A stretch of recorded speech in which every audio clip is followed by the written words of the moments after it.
Chương 22. Chuyển Pháp Luân Kinh. Hồi đó, Sa môn A Thấp Bà Trí vẫn còn tu theo lối khổ hạnh tại vườn Nai ở Lộc Uyển. Một hôm, sau giờ thiền tọa, thầy A Thấp Bà Trí trông thấy thấp thoáng bóng một vị sa môn đang từ ngoài xa đi đến. Nhìn kỹ, ông biết đó là Tất Đạt Đa. Ông vội báo cho các bạn cùng biết. Thầy Bạc Đề Ly nói: Tất Đạt Đa hồi đó đang tu khổ hạnh với chúng ta thì nửa chừng bỏ cuộc. Ông ta đã ăn cơm uống sữa, vào ra thôn lạc và làm quen với bọn trẻ trong xóm. Sa môn Tất Đạt Đa đã làm cho chúng ta thất vọng. Vậy nếu ông ấy có tới thăm chúng ta thì chúng ta cũng không nên đón tiếp nồng hậu để làm gì. Cả 5 người đồng ý là sẽ không ra tận ngõ để đón tiếp, mà cũng không cần đứng dậy khi Tất Đạt Đa bước vào. Nhưng sự tình đã xảy ra khác hẳn. Thấy Tất Đạt Đa bước vào tới cổng, không ai bảo ai, cả 5 người đều tự khắc đứng dậy. Sa môn Tất Đạt Đa có một phong độ thật uy nghi, người ông như tỏa chiếu hào quang. Mỗi bước chân của ông như nói lên được sức mạnh của tâm linh ông, và cái nhìn của ông như lấy đi hết tất cả mọi ý niệm kháng cự có thể có trong 5 người sa môn đã cùng tu với ông từ thuở trước. Sa môn Kiều Trần Như chạy tới trước, ông đỡ lấy bình bát trên tay Tất Đạt Đa. Sa môn Ma Ha Nam chạy đi múc nước cho Tất Đạt Đa rửa tay và rửa chân.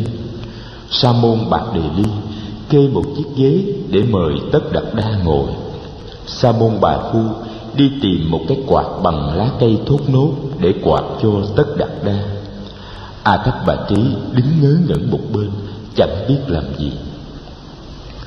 Sau khi Tất Đạt Đa đã rửa tay, rửa mặt, rửa chân và ngồi xuống, lúc đó A Thấp Bà Trí mới giật mình đi tìm rót một bát nước lạnh đem tới cho Tất Đạt Đa giải khát. Rồi 5 người bạn cũ cùng ngồi quanh Tất Đạt Đa. Tất Đạt Đa đưa mắt nhìn các bạn rồi nói: Này các vị, tôi đã tìm ra đạo giải thoát rồi, và tôi sẽ chỉ dạy lại cho các vị. Nghe nói như thế, Sa môn A Thấp Bà Trí nửa tin nửa ngờ.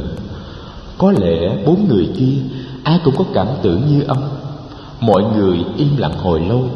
Bỗng Kiều Trần Như lên tiếng: Sa môn Gautama, hồi trước trong thời gian tu với chúng tôi, bạn đã nửa chừng bỏ cuộc. Bạn đã ăn cơm, uống sữa và giao thiệp với người lớn cùng trẻ con trong xóm. Làm sao bạn có thể tìm được đạo giải thoát? Làm sao bạn có thể chỉ dạy được chúng tôi về đạo giải thoát? Tất Đạt Đa nhìn vào mắt Sa môn Kiều Trần Như. Ông hỏi: Sa môn Kiều Trần Như, bạn đã quen biết tôi từ gần 6 năm nay. Trong thời gian ấy, tôi đã từng nói dối bạn một lần nào chứ? Kiều Trần Như giật mình. Ông thẳng thắn nói: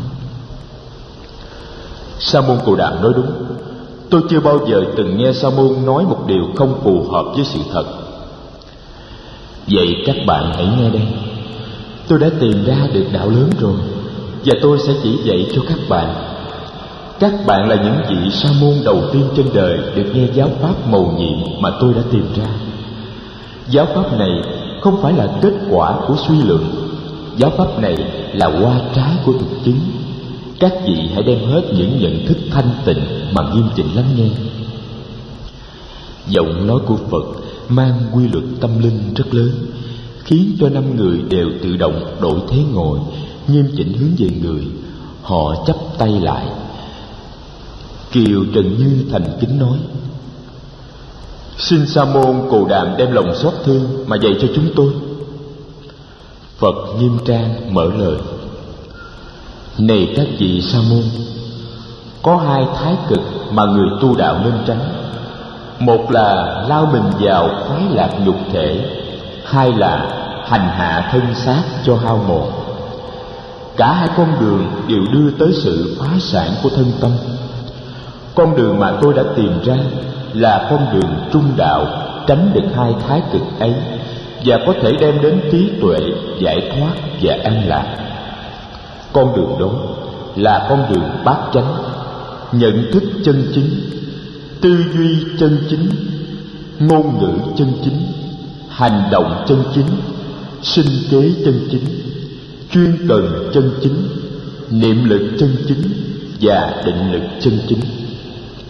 Tôi đã theo con đường bát chánh đó và đã thực hiện được trí tuệ, giải thoát và an lạc. Này các vị, sao gọi là chánh đạo?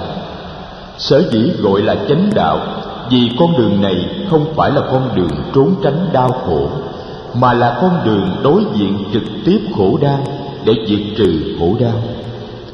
Con đường bát chánh này là con đường của sự sống tỉnh thức. Vì vậy, chánh niệm là khởi điểm. Có chánh niệm thì sẽ có chánh định, nghĩa là định lực có tác dụng đưa tới trí tuệ. Nhờ có niệm lực và định lực chân chính thì nhận thức, tư duy, ngôn từ, hành động, sinh kế và sự chuyên cần cũng sẽ đi vào chánh đạo. Trí tuệ được phát sinh sẽ giải thoát được cho người hành giả tất cả mọi ràng buộc khổ đau và làm phát sinh nơi người hành giả nguồn an lạc chân chính. Này các vị, có 4 sự thật mà người tu phải công nhận: sự có mặt của khổ đau, sự có mặt của những nguyên nhân của các khổ đau ấy, sự chấm dứt khổ đau và con đường đi tới sự chấm dứt khổ đau. 4 sự thật ấy là 4 sự thật mầu nhiệm, gọi là tứ diệu đế. Này các vị sa môn, đây là sự thật thứ nhất. Khổ đau, sinh, già, bệnh và chết là khổ. Buồn, giận, ghen tức, lo lắng, sợ hãi và thất vọng là khổ. Chia cách người thân yêu là khổ. Chung đụng với người ghét bỏ là khổ. Tham đắm và kẹt vào năm uẩn là khổ. Này các vị sa môn, đây là sự thật thứ hai.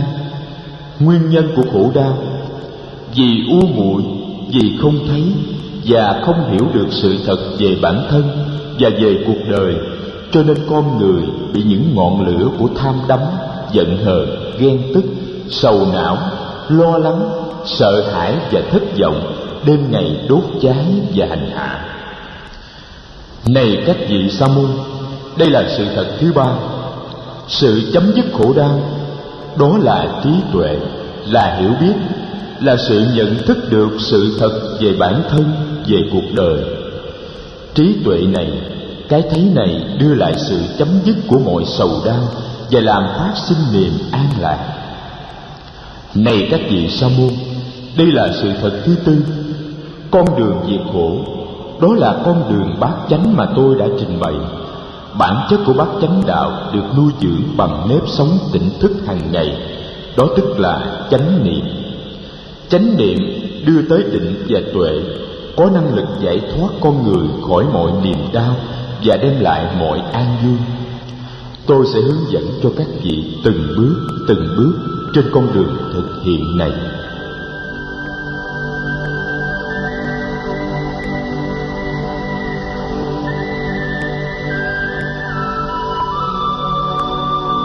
Trong khi Tất Đạt Đa giảng giải về 4 sự thật mầu nhiệm, Sa môn Kiều Trần Như bỗng thấy tâm mình bừng sáng.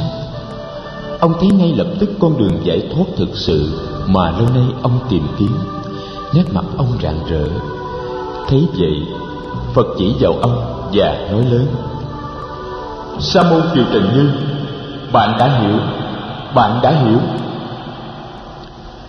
Kiều Trần Như chắp tay quỳ xuống bên ghế ngồi của Phật. Ông thành kính nói: Sa môn Cù Đàm, xin thầy hãy nhận Kiều Trần Như này làm học trò của thầy.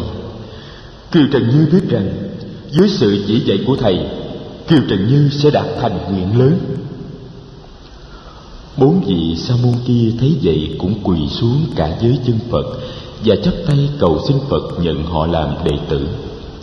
Phật đỡ cả 5 người đứng dậy. Người bảo họ ngồi lên ghế, người cũng ngồi xuống chỗ ngồi của chính mình. Phật nói: Này các vị, bọn trẻ trong làng U Lâu Tần Loa đã đặt tên cho tôi là Phật. có lẽ các vị cũng có thể dùng danh từ ấy để gọi tôi. Kiều Trần Như hỏi lại: bọn con nít gọi Sa môn Cồ Đàm là Phật, Phật có nghĩa là người tỉnh thức. Đúng như vậy, và chúng gọi con đường mà tôi tìm ra là đạo tỉnh thức. Các thầy nghe có được không? Người tỉnh thức, đạo tỉnh thức. Hay lắm, hay lắm. Danh xưng vừa chính xác, vừa đơn giản và thân mật. Chúng con xin từ nay gọi thầy là Phật, và nền đạo lý mà thầy tìm ra là đạo Phật, đạo tỉnh thức. Đúng lắm, đúng lắm. Bởi vì nếp sống tỉnh thức hàng ngày, như thầy nói, là căn bản cho sự tu hành. 5 người đã đồng ý tôn Sa môn Cồ Đàm làm thầy. Bây giờ đều đồng ý gọi Sa môn Cồ Đàm là Phật. Phật mỉm cười nhìn họ: xin các vị tinh tấn tu hành, con đường đã tìm ra được. Nếu các vị thực tập nghiêm chỉnh, thì chỉ trong vòng 3 tháng các vị sẽ đạt tới quả vị giải thoát.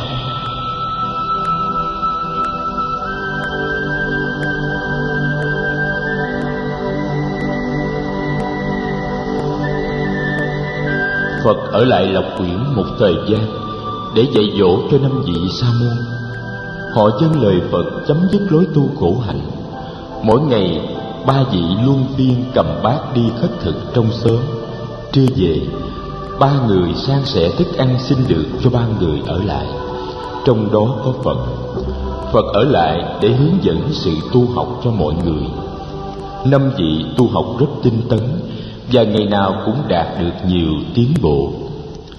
Phật dạy cho họ về tự tính vô thường và vô ngã của vạn vật. Người phân tích cho họ thấy 5 uẩn đều như những dòng sông luôn luôn trôi chảy và biến đổi. Trong đó không có một cái gì có thể gọi là đồng nhất và bất biến. 5 uẩn tức là thân thể, sắc, cảm giác, thọ, tri giác, tưởng, tâm hành, hành và nhận thức, thức.